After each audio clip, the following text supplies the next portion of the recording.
Hello everyone, in this video, I'll show you how to fix the GOG Galaxy game won't launch error on your Windows PC. First, try running GOG Galaxy as an administrator. Close the launcher completely.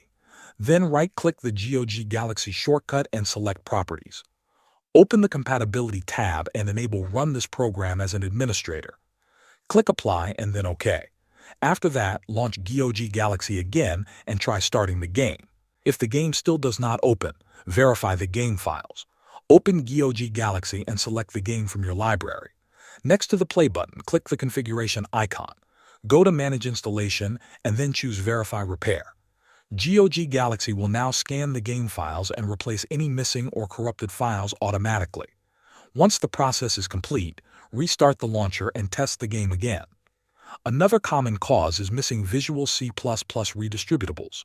Some games need these files to launch properly.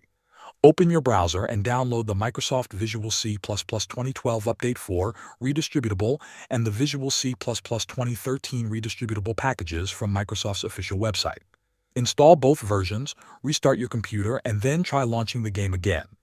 One of these methods should fix the GOG Galaxy game launch issue on your PC. Thanks for watching.